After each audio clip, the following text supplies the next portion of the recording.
Hello guys, मैं तुम सबके लिए लेके आ चुका हूँ वन पीस का एपिसोड नंबर 1051 और 1052। ये भी काफ़ी ज़्यादा मज़ेदार होने वाला है, तो इसे पूरा ज़रूर देखना। लेकिन गाइस, उससे पहले 92% लोगों ने चैनल को सब्सक्राइब नहीं किया है, तो उसको भी ज़रूर कर लेना। तो अब ज़्यादा देरी ना करते हुए स्टार्ट करते हैं। Let's get started.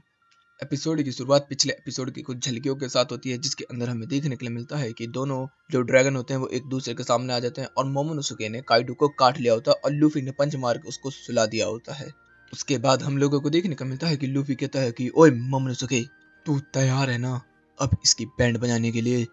तो वो भी तैयार हो जाता है, कहते हैं कि हाँ। इधर से हम लोगों को देखने मिलता है कि लूफी सामने खड़ा होता है, मोमोनोसुके उसके पीछे।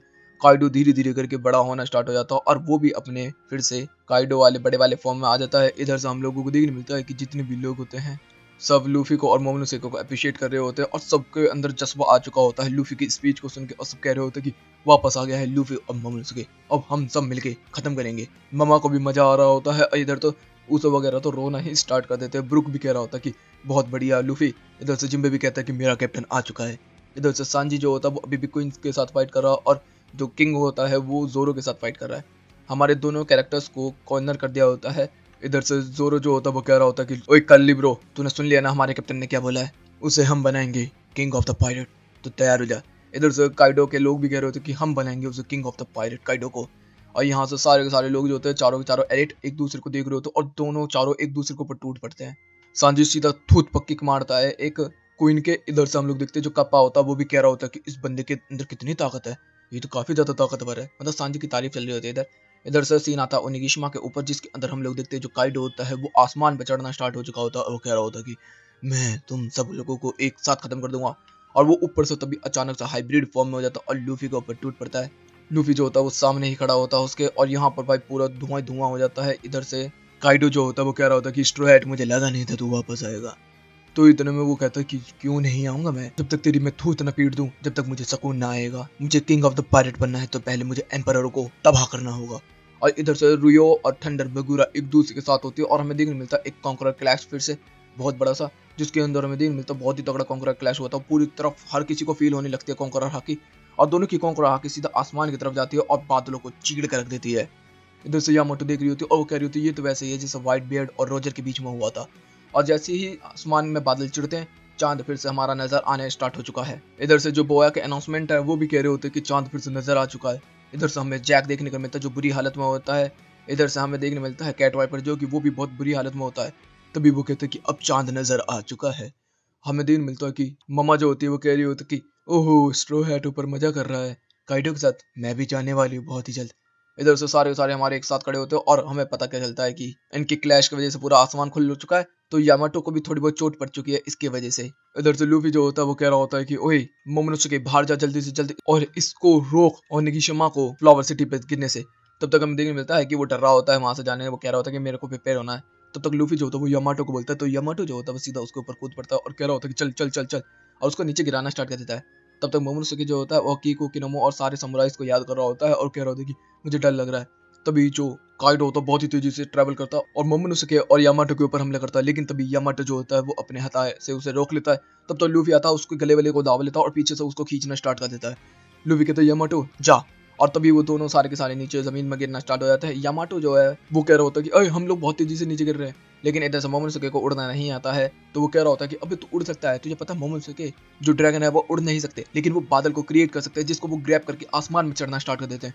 तो तू उसी पे फोकस कर अपना, और वो फोकस करना स्टार्ट कर देता है, लेकिन उससे हो नहीं रहा होता। वो अगर फोकस करते करते करते करते अचानक से बादल बनने स्टार्ट हो जाते हैं जो कि ऑरेंज फ्लेम की तरह है। और वो करते करते करते करते और हमें देखने मिलता है कि वो आसमान में चढ़ना स्टार्ट हो चुका ब्यूटीफुल एनिमेशन के साथ। और इधर से चांद नजर आ चुका था, तो डॉग स्टूम और कैट वाइपर जो है वो ट्रांसफॉर्म हो चुके हैं फिर से शुलॉन्ग फॉर्म में।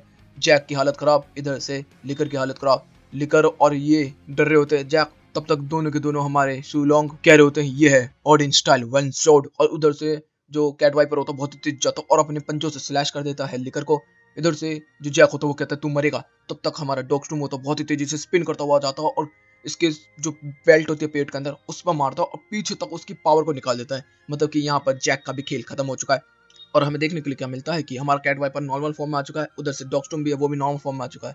पेड्रो का जो बदला था वो लिया जा चुका है। शेलिन वगैरह कैरेट वगैरह बहुत ज्यादा खुश हो रहे होते हैं। इधर में वो कह रहा है कि अपने आंखों को बचाओ, चांद अभी भी सामने है। और डॉगस्टोम भी जो है वो भी नॉर्मल हो चुका है। वो कह रहा होता कि मैंने अपने लोगों का बदला ले लिया है जैक। तब तक हमें देख मिलता है ऊपर की तरफ से कोई इनके ऊपर नजर रखा हुआ और वो होता है ओरीचुमारू। ये अभी तक नहीं मरा यार। और वो कह रहा होता है कि काइडो बहुत ही जल्द सब चीजों को तबाह करने वाला है, लेकिन उससे पहले मैं ही तबाह कर दूंगा। इधर से भाई लूफी जो है वो सामने आ चुका होता है काइडो के, और काइडो कह रहा होता है कि अब हम फ्लावर सिटी के ऊपर गिरने वाले हैं, तू मुझे नहीं रोक पाएगा स्ट्रॉ हेड। और यहीं पे ये एपिसोड भी खत्म होता है। अब शुरू होता है नेक्स्ट एपिसोड। एपिसोड की शुरुआत में देखने मिलता है कि ओनिगिशिमा जो है वो बहुत ही तेजी से फ्लावर सिटी की तरफ बढ़ रहा होता है, और जो मोमोनोसुके होता है वो लूफी की बातों को याद कर रहा होता है और कह रहा होता है कि लूफी ने जैसा मुझसे बोला था, तुझे पता है तूने किसको काटा है? तूने काइडो एम्परर ऑफ द सी को काटा है। तो मोमोनोसुके मैं तेरे पर विश्वास करता हूँ, तुझे इसको गिरने से बचाना होगा, तू जा मोमोनोसुके। इधर से जो यामाटो होता है वो मोमोनोसुके को मोटिवेट कर रहा होता है, लेकिन तभी अचानक से हमें देखने के लिए क्या मिलता है कि आसमान से पत्थर गिरने स्टार्ट हो चुके होते हैं।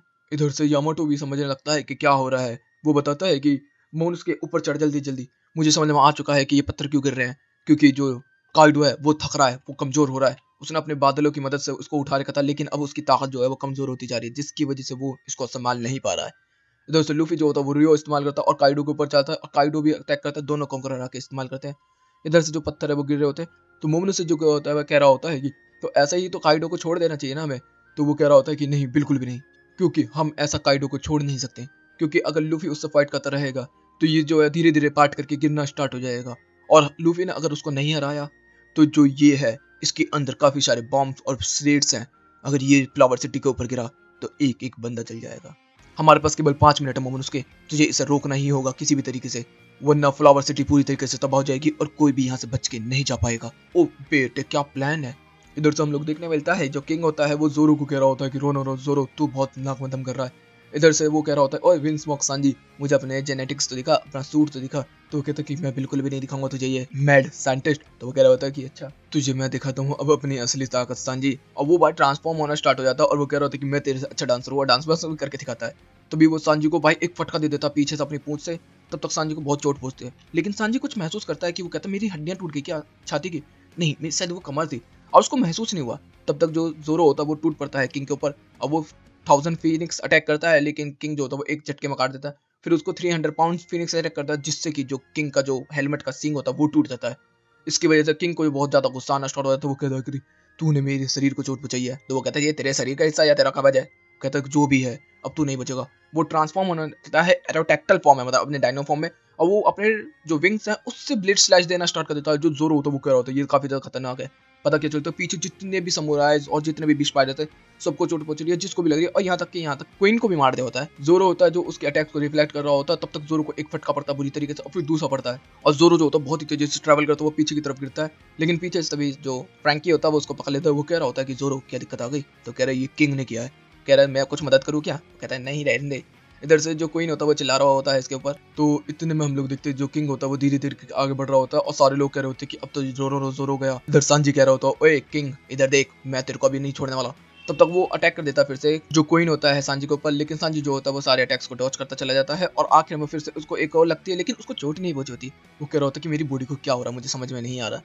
वो भाई समझ ही नहीं पा रहा होता, और वो कह रहा होता है कि क्वीन की वो सूट पहन लेना जिससे तूने मोमोनोसुके को बचाया था क्वीन के अटैक से, और फिर वो तेरी ताली वारीफ कर रहे थे सब लोग। तो वो कहते कि मैं उसको बिल्कुल भी नहीं पहनूंगा।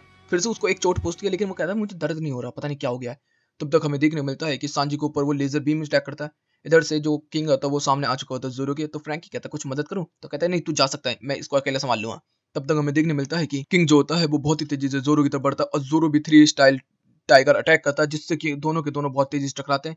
लेकिन हमें पता चलता है कि जो जोरो है उसको बाहर कर दिया गया होता है, और फिर पीछे पीछे जो किंग है वो भी आ जाता है। लेकिन जोरो जो होता है वो आइसलैंड से गिरने वाला होता है, तब तक वो एक अटैक करता है, वापस आ जाता है, और हमें पता क्या चलता है कि उसने फिर से किंग का मास्क तोड़ दिया होता है, और यहीं पे ये एपिसोड भी खत्म होता है। तो गाइस वीडियो चलेगी तो वीडियो को लाइक कर देना, चैनल को सब्सक्राइब कर देना, कमेंट बॉक्स में अपनी प्यारी प्यारी बातें भर देना। Okay guys bye bye, thank you for watching.